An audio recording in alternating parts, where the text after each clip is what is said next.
Kapolri Jenderal Listio Sigit Prabowo menyebut tahun 2024 lalu sebagai masa terberat bagi Polri. Menurut Listio, Polri banyak disorot publik karena banyak anggotanya yang melakukan pelanggaran hukum. Kapolri Jenderal Listio Sigit Prabowo menyatakan dalam 1 tahun terakhir menjadi masa yang berat bagi Polri karena banyak ditimpa masalah. Salah satu masalah yang banyak disorot adalah pelanggaran yang dilakukan oleh anggota polisi. Kapolri meminta jajarannya untuk selalu berupaya menjaga kepercayaan publik. Ya, kita maklumi bahwa dalam 1 tahun ini memang sangat berat. Kita menghadapi berbagai macam tantangan terkait dengan masalah tugas dan juga banyaknya pelanggaran oleh anggota. Kita melihat bahwa beberapa waktu ini hal-hal yang kemudian menjadi perbuatan yang dilakukan oknum ini banyak sekali muncul di media. Oleh karena itu tentunya itu harus dilakukan respon cepat. Penanganannya harus cepat dan kemudian langkah-langkahnya juga diinformasikan kepada masyarakat. Sehingga kemudian terlihat bahwa Polri mengambil langkah-langkah dan tidak membiarkan. Saat menghadiri rapat pimpinan TNI dan Polri Kamis lalu, Presiden Prabowo Subianto juga mengingatkan agar anggota TNI dan Polri menjalankan tugas dengan penuh dedikasi pada rakyat.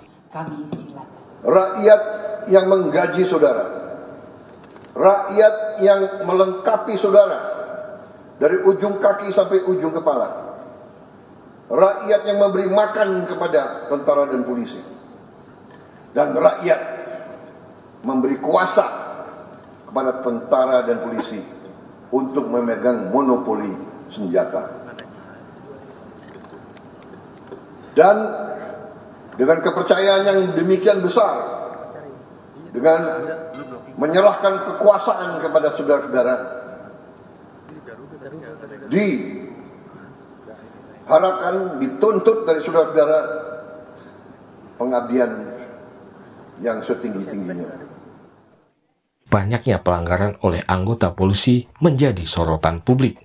Beberapa kasus pelanggaran hukum yang melibatkan anggota Polri antara lain kasus pemerasan penonton konser DWP asal Malaysia, kasus anggota polisi menembak mati pelajar SMK di Semarang. Selain itu juga ada kasus terbaru yang juga menjadi sorotan, yaitu muncul dugaan pemerasan terhadap tersangka kasus pembunuhan yang diduga melibatkan perwira polisi di Polres Jakarta Selatan. Kapolri dalam laporan akhir tahun 2024 lalu menyebutkan 2.741 personil Polri melakukan pelanggaran disiplin.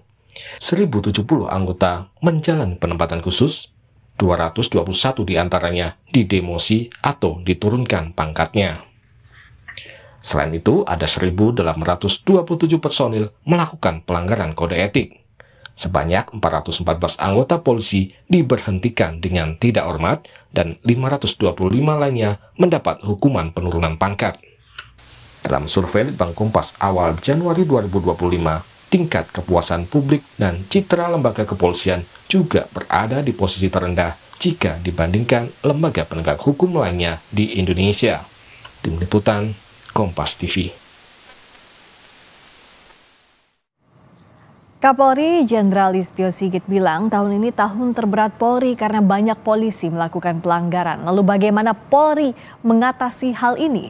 Bagaimana polisi melakukan pembinaan terhadap anggotanya agar kembali mendapat kepercayaan publik? Kita bahas bersama staf ahli Kapolri Arianto Sutadi dan pengamat kepolisian Bambang Rukminto. Selamat malam Bapak-Bapak. Selamat malam Mbak Briska. Kalau tahun ini disebut tahun terberat bagi Polri, kata Kapolri, karena banyak anggotanya melakukan pelanggaran, sebenarnya apa evaluasi yang sudah dilakukan sejauh ini? Karena jangan sampai ada kasus hilang lagi, muncul lagi yang baru. Pak Arianto. Oh, bagaimana tadi pertanyaan Mbak? Ya, karena kalau Kapolri bilang bahwa tahun ini tahun terberat bagi Polri, karena banyak anggota yang melakukan pelanggaran. Tapi kan kalau satu kasus ada, lalu nanti muncul lagi yang baru, sama saja tidak ada perbaikannya. Evaluasi yang sudah dilakukan seperti apa, Pak? Sebetulnya kalau polisi banyak yang melanggar itu sudah sejak dari dulu, Mbak. Cuman tahun lalu itu kan banyak sekali disorot dan sering sekali muncul di media begitu. Dan kemudian evaluasi daripada Polri itu tidak hanya ketika sudah muncul parah baru dievaluasi, enggak. Setiap ada berita yang negatif itu otomatis kita langsung melakukan evaluasi. Mekanismenya begitu gitu. Makanya Kapolri kemarin itu mengakui berat, tetapi beliau sudah selama ini sudah mencoba untuk memperbaiki kesalahan itu dengan mengatakan bahwa saya akui bahwa anggota yang melanggar kesalahan itu akan kita tidak tegas. Nah, yang kedua, tidak akan menutup-nutupi anggota yang salah. Dan yang ketiga, berkomitmen untuk meningkatkan kualitas dan integritas anggota. Itu Pak Kapolri sebagai penanggung jawab paling atas ya. Tapi apa yang disampaikan oleh Pak Kapolri itu kan tentunya mestinya dilakukan oleh jajarannya. Para pimpinan daerah, karena pimpinan wilayah atau pimpinan unit itu yang langsung mengawasi anggota yang melakukan yang salah atau yang baik kan itu. Nah, mestinya apa yang disampaikan oleh Bapak Kapolri itu dijalankan oleh jajaran di bawahnya sesuai dengan batas dan lingkup kewenangannya. Tapi kalau saya lihat selama ini ya, seperti contoh tadi, bahwa saya akan melakukan tindakan tegas. Nah sekarang ini ketegasan itu kan rakyat masih tanya-tanya itu. Karena apa, berita mengenai berapa anggota polisi yang ditindak tegas, seperti yang kemarin itu kok kemudian nggak terjabar, nggak terberitakan. Itu jadi intinya salah satu contoh itu. Tindakan tegas belum terberitakan, walaupun tadi ada datanya ada berapa tuh yang di PT Dewa 414. Itu kan baru muncul sekali ini aja, tapi hasil hari-hariannya masyarakat tuh belum merasakan bahwa anggota itu tidak tegas. Termasuk juga anggota yang lain yang nakal-nakal itu nggak pernah lihat bagaimana anggota yang nakal tidak tegas, sehingga dia ya asik aja dengan kenakalannya itu. Itu dari satu poin. Yang kedua dari poin bahwa anggota ini tidak akan kita tutupi gitu. Tapi kenyataannya kan di dalam setiap press release apabila ada kejadian gitu ya, kejadian yang menohok polisi, apakah menembak anak kecil lah dan memeras dan sebagainya, kan beritanya kan cuman iya sudah kita. Tapi tidak ada detail seperti apa transparansinya gitu ya Pak. Kesalahannya begini, nggak diakui segini, ini yang salah, ini benar, sekarang lagi diperiksa. Tidak hanya akan kita lakukan pemeriksaan secara profesional, ya publik yang nggak puas. Gitu. Yang terakhir untuk itu. Komitmen kualitas integritas itu tadi itu kan Kapolri hanya ngomong, perintah bawahnya yang mestinya aktif gitu. Dan itulah mesti, dari menurut hemat saya kemauan dari Pak Kapolri sudah cukup ya, sudah bagus, cuman jajarannya bawahnya itu belum bisa menerjemahkan apa arti daripada perintah Pak Kapolri untuk tidak melindungi, kemudian menindak tegas dan membina integritas itu. Nah Pak Bambang, kira-kira pandangan saya gitu. Iya, tadi sudah jelas yang disampaikan Pak Arianto poin-poinnya, tapi artinya Pak Bambang, menurut Pak Bambang apa yang menyebabkan tadi bawahan dari Kapolri tidak mau menerjemahkan atau tidak mengerti? Antara tidak mengerti dan tidak mau kan berbeda artinya. Ya, saya melihat ini terkait dengan leadership dari Pak Kapolri sendiri ya, karena kasus ini kalau dikatakan bahwa kasus terberat di tahun 2024, tahun 2023, tahun 2022 ya berat juga. Ada kasus Sambo, ada kasus Teddy Minahasa dan lain-lain seperti itu. Makanya terkait dengan pelaksanaan di lapangan, kita tidak bisa menyalahkan level di bawahnya. Pak Kapolri sendiri sudah pernah menyampaikan bahwa kalau ikan busuk itu berasal dari kepalanya, seharusnya Kapolri juga harus tegas dengan memotong kepala-kepala yang dimaksud oleh Pak Kapolri gitu. Makanya kalau kemudian sampai saat ini tidak ada perbaikan-perbaikan, ketegasan dari Pak Kapolri itulah yang kita tunggu. Karena kalau kita melihat banyak kasus yang terjadi saat ini, misalnya ini proses penuntasan kasus, sanksi yang diberikan pada personil terkait dengan tindak pidana itu pun juga tidak dilakukan seperti itu. Makanya lagi-lagi yang diharapkan adalah bagi masyarakat, karena penanggung jawab kepolisian ini adalah Kapolri, ya adalah tindakan tegas dari Kapolri. Kalaupun di level bawahnya ini tidak bisa melaksanakan, tentu Kapolri diharapkan juga segera memotong mereka seperti itu, untuk mengganti, bukan malah mempromosikan mereka seperti itu. Nah itu bisakah dilakukan Pak Arianto, atau sudahkah dilakukan untuk memotong kepala-kepala yang dinilai tidak taat dengan apa yang disampaikan oleh Pak Kapolri? Saya kira sudah dilakukan ya sebagian, walaupun belum seluruhnya ya.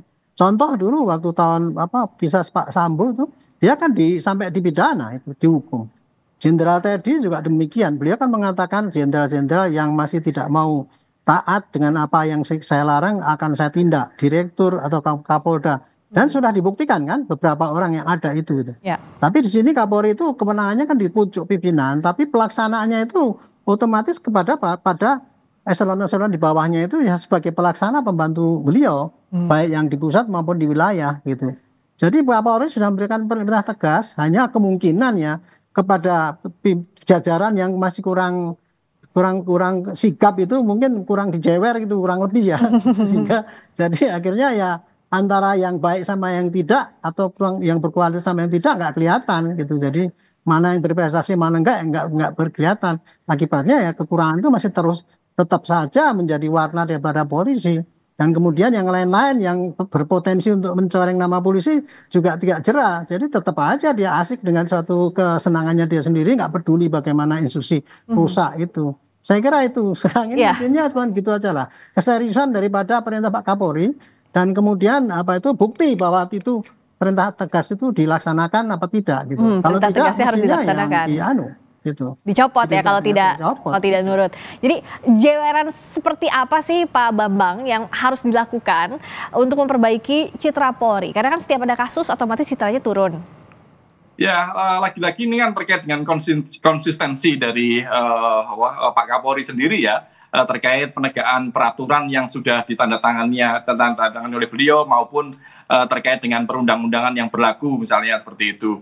Terkait kasus pemerasan di DWP misalnya. Sampai sekarang kita belum melihat proses tindak pidana, terus kemudian dan yang lain-lain ya terkait dengan pemerasan ini kan sudah sering kali terjadi dan ini dampaknya kalau tidak ada upaya proses pidana ini memberikan efek domino bagi iklim investasi kita. Bagaimana orang luar bisa percaya pada penegakan hukum di Indonesia bila Polri tidak melakukan proses pidana bagi personil yang melakukannya. Dan ini yang dibutuhkan adalah tindakan tegas oleh Kapolri untuk memerintahkan jajarannya kalau tidak segera melakukan proses hanya sekedar sidang kode etik dan disiplin saja. Ini tentu akan jadi bumerang bagi kepolisian sendiri dan itu tentu tidak diharapkan oleh masyarakat. Ya. Gitu. Kalau Pak Arianto, seperti apa sih bentuk transparansi yang semestinya dilakukan? Kalau kasus Sambo, Teddy Minahasa itu kan sorotan besar publik, jadi mau tidak mau sampai akhir proses penegakan hukum